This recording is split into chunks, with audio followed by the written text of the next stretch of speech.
My father said, 75% of your salary must be given to your sister, and the remaining 25% is mine. I remember the day my mother left like it was yesterday. I was 19, fresh out of high school, with dreams of college flickering dimly in the back of my mind. But life had other plans. Sophia, my mom, sat me down in our cramped kitchen in that old apartment in Los Angeles, the one with the peeling wallpaper and the constant hum of traffic from the freeway outside. She had tears in her eyes, but her voice was steady, like she'd rehearsed it 100 times. Miguel, she said, gripping my hands, I'm going to the Philippines to work. The money here isn't enough. Your father, well, you know how he is. Promise me you'll take care of him and Valeria. Don't let the family fall apart. I'll be back soon, with enough to get us a better life. I nodded, swallowing the lump in my throat. What else could I do? She was the glue holding us together, working 2 jobs while Dad lounged around, nursing his beers and watching TV. Valeria, my little sister, was only 13 then, all giggles and demands for new clothes. Mom hugged me tight, whispered, I love you. And then she was gone, off to some overseas job as a caregiver. That promise weighed on me like an anchor, pulling me down into a sea of responsibility I wasn't ready for. The next morning, I started looking for work. College? Forget it. We needed money now. I landed a job at a packaging factory in the industrial district, boxing up electronics for minimum wage $8.50 an hour back then. It was backbreaking, standing on concrete floors for 10 hours, the air thick with dust and the whine of conveyor belts. But it paid the bills. Barely. Rent, groceries, utilities, they all fell on me. Dad, Antonio, didn't even pretend to look for work. I'm too old for that crap, he'd say, cracking open another Budweiser at noon. You're young, strong. This is your time. Valeria wasn't much better. She'd come home from school, toss her backpack on the floor, and whine about how her friends had iPhones and designer jeans. Miguel, can you spot me $30? There's a party this weekend. I'd hand it over, watching my paycheck dwindle, thinking about Mom's promise. I sent her updates via email, sparse ones, not wanting to worry her. She wired money occasionally, but it was never enough. And eventually, the wires slowed to a trickle. Things are tough here, she'd write. Keep holding on. Years blurred together in that factory haze. By 22, I was a shift supervisor, making a bit more, $14 an hour. But the extra went straight to the family. Dad's beer tabs, Valeria's mall trips, even a used car for her when she turned 15. She never said thank you. Instead, she'd roll her eyes if I asked about homework or chores. You're not my dad, Miguel. Stop acting like it. And Antonio? He'd pat me on the back sometimes, but it felt more like a claim of ownership. Good boy, keeping us afloat. I started resenting them quietly, in the dark hours after work when I'd collapse on my lumpy bed. Why was I the only one sacrificing? Mom's letters grew rarer, her promises of return fading like old photographs. But I held on. For her. For the family. That's what good sons do, right? In America, we're told family is everything, but no one mentions when it becomes a chain around your neck. At 24, opportunity knocked. The factory was acquired by a bigger company, and they noticed my work ethic. I took night classes, online supply chain management, logistics, paying for them out of pocket, hiding the books under my bed so Dad wouldn't mock me. Books? What? You think you're better than us? He'd sneer if he found out. By 26, I was promoted to logistics coordinator, salary jumping to $60,000 a year. Felt like a miracle. More money meant I could breathe easier. But I didn't tell them. Why should I? If I gave them more, they'd just spend more. So I kept handing over the same amount, $1,800 a month. Like clockwork. The rest? I socked away in a savings account, dreaming of my own place, maybe a trip someday. I moved my things to a small storage unit, bit by bit, preparing without realizing it. Work became my escape. Colleagues respected me. My boss praised my ideas. For the first time, I felt valued. Valeria graduated high school barely and started community college, but dropped out after a semester. It's boring, she complained. Instead, she partied, dated guys who looked like trouble, and racked up credit card debt in my name once, which I quietly paid off. Dad? He got lazier, if that was possible. His days were a cycle of TV, beer, and naps. Life's short, son. Enjoy it while you can. Enjoy it on my dime. He meant. The breaking point came on my 28th birthday. I'd worked late, closing a big shipment deal that earned me a bonus. I came home exhausted, carrying takeout Chinese as a treat. The apartment smelled of stale smoke and spilled liquor. Valeria was on the couch, scrolling her phone. Dad in his recliner. "Happy birthday, bro," Valeria said without looking up. "Hey, I need cash for a new dress. There's this club opening downtown." I set the food down, sighing. "Valeria, I just gave you money last week." She finally glanced at me, eyes narrowing. "Yeah, but that's chump change. I know you're making more now. I saw your pay stub in the mail, $5,000 a month, and you're giving us peanuts?" My heart stopped. I'd been careful, but the stub must have slipped through. Dad perked up, setting his beer down. "What? $5,000? Miguel, you been holding out on us?" I tried to explain. "It's not that simple. Taxes, bills, bullshit." Dad interrupted, his face reddening. "Your family. We share everything. From now on, you give 75% to Valeria's got her whole life ahead and 25% to me. I raised you. Boy, it's only fair." I stood there, stunned. 75%? For what? So Valeria could blow it on parties and Dad on booze? Years of resentment boiled over. Fair? I've been paying for everything since Mom left. You haven't lifted a finger. Valeria treats me like an ATM. And now you want to divvy me up like a pie? Valeria laughed. But it was nervous. "Come on, Miguel. Don't be dramatic. We're family." "Family?" I echoed, voice rising. "Family doesn't leech off each other. Mom asked me to take care of you. But this is theft." Dad stood, pointing a finger. "You owe us. Without me, you wouldn't be here. And your sister needs it. Moresh's a girl. Got to look good. Find a man." That was it. The dam broke. I grabbed my keys, my wallet. "I'm done. Keep the apartment, the furniture. I'm out." Valeria jumped up. "Wait. What? You can't just leave." "Watch me," I said, slamming the door behind me. That night, I crashed at a motel, heart pounding. Freedom tasted bitter at first, mixed with guilt. Mom's promise echoed in my head. But as I lay there, staring at the ceiling, I realized promises aren't chains. They're choices.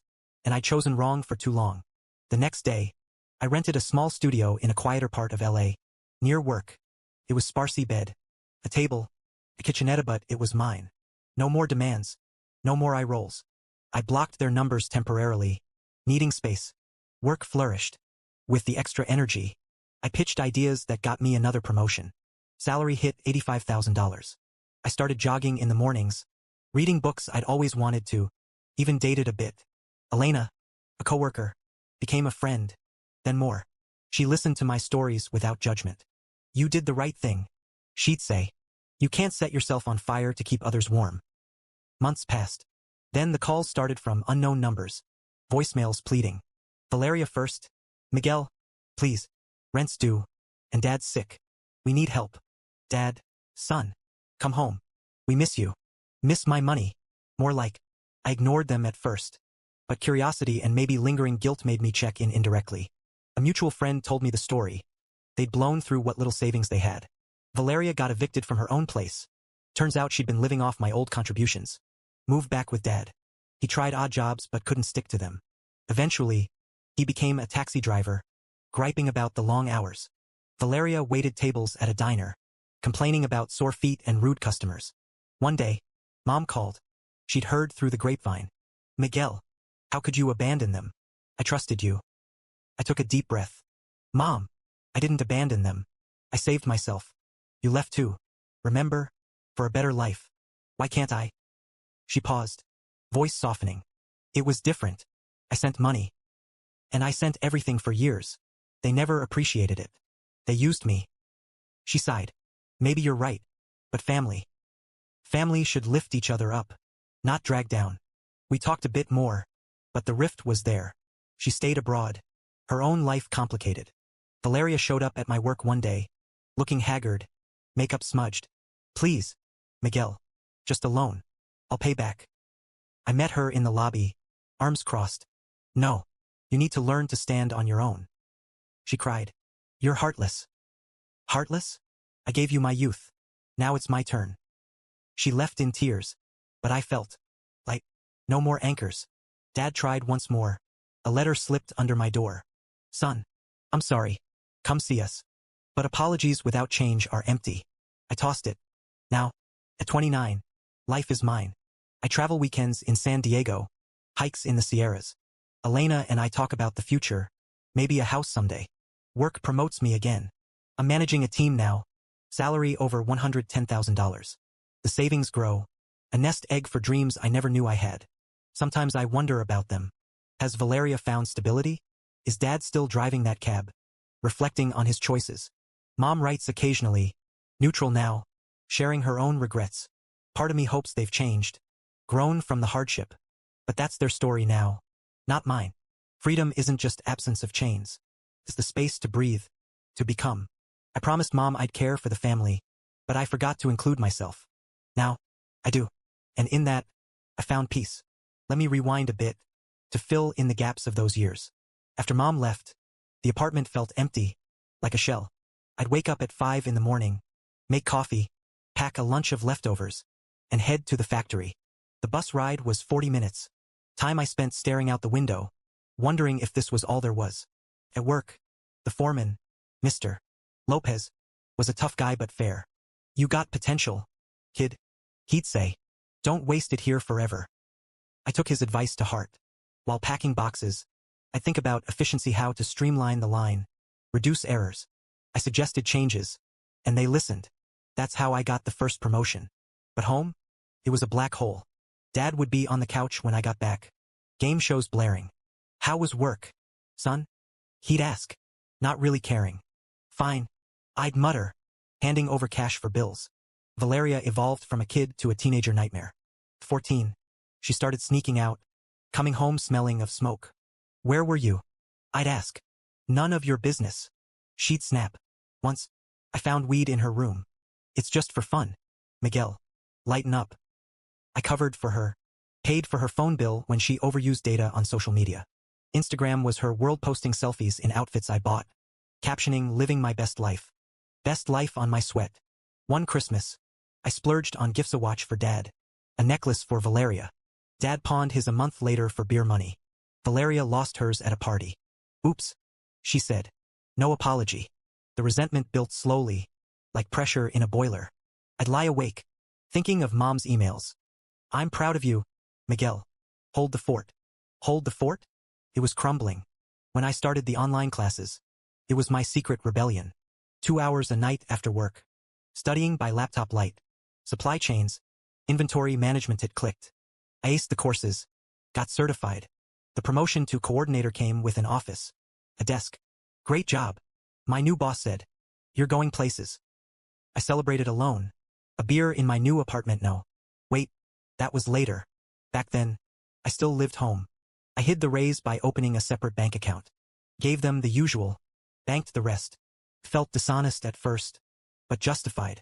They didn't notice. Why would they? Money flowed in. They spent. Valeria's discovery wasn't accidental. She'd been snooping, going through my mail. You're rich, she accused that birthday night. Dad's demand hit like a slap. 75-25 split. Fair's fair. I laughed. Bitter. Fair? Let's calculate. I've given over $120,000 in 10 years. What have you given? He waved it off. I'm your father. Not anymore, I said, walking out. The motel was dingy, but liberating. I called Elena that night. She was just a friend then. I did it. I left. Good for you, she said. Come over if you need. I didn't, but her words helped. The next weeks were logistics. New address, forwarding mail, changing numbers. Work understood. They even gave me a day off. When Valeria called months later, her voice cracked. We're evicted. Dad's coughing. Blood doctor says stress. Help us. See a social worker, I said. There are programs. Please, she begged. For old times. Old times were pain. No. Dad's letter was handwritten. Shaky. I was wrong. Forgive me. Forgiveness? Maybe someday. But help? No. Mom's call was harder. They told me everything. How could you? How could they? I countered. You left me with this burden. I thought you'd handle it. I did. Too long. She cried. I miss you all. Then come back. I said. But she didn't. Now, life blooms. Elena and I picnic in Griffith Park. Watch sunsets. I volunteer at a youth center. Teaching kids about finances lessons I learned hard. Savings hit $60,000. I'm investing. Do I regret? Sometimes. But regret fades in freedom's light. They face consequences. Maybe it'll forge them stronger. Or not. That's their choice. Me? I'm choosing me. And it's glorious.